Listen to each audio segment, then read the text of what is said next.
नम जंगल के फर्श पर पंख, एक छोटा घायल पक्षी असहाय पड़ा है। उसके झुलसे हुए पंख उसकी परीक्षा का प्रमाण है। लपट, एक युवा लोमड़ी शिकारी इरादे से संपर्क करती है। उसकी आंखें सहज भूख से चमकती हैं क्योंकि वह कमजोर पक्षी को देखती है। लेकिन जैसे ही ज्वाला करीब आती है, उसके चेहरे पर शिकार के अलावा कुछ और झलकता है, जो दिल में अप्रत्याशित बदलाव का संकेत देता है। फ्लेम के डैन के अंदर एक कोमल दृश्य सामने आता है, क्योंकि फ्लेम धीरे से फेदर को ले जाता है। उसकी हरकतें सावधानी पूर्वक और जानबूझकर होती हैं। वह धीरे से पानी से उसके घावों को साफ करता है। उसका स्पर्श आश्चर्यजनक रूप से कोमल है, फिर मुलायम पत्तियों से एक अस्थायी पट्टी बनाता है। फीदर उसे देखती है।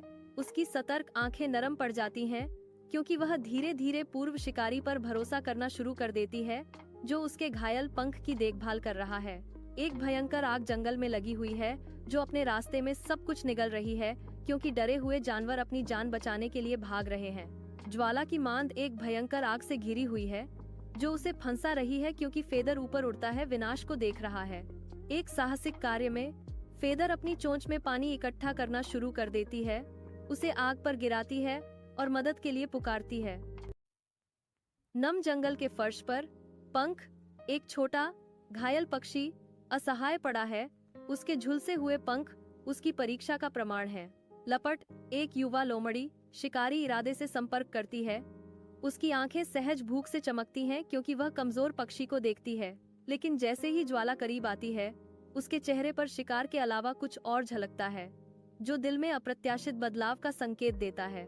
फ्लेम के डैन के अंदर एक कोमल दृश्य सामने आता है, क्योंकि फ्लेम धीरे से फेदर को ले जाता है। उसकी हरकतें सावधानी पूर्वक और जानबूझकर होती हैं। वह धीरे से पानी से उसके घावों को साफ करता है। उसका स्पर्श आश्चर्यजनक रूप से कोमल है, फिर मुलायम पत्तियों से एक अस्थायी पट्टी बनाता है। फीदर उसे देखती है।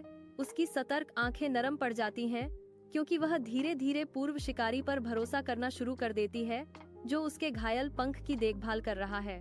एक भयंकर आग जंगल में लगी हुई है, जो अपने रास्ते में सब कुछ निगल रही है, क्योंकि डरे हुए जानवर अपनी जान बचाने के लिए भाग रहे हैं। ज्वाला की मांद एक भयंकर आग से घिरी हुई है, जो उसे फंसा रही है, क्योंकि फेदर ऊपर उड़ता है, विनाश को देख रहा है।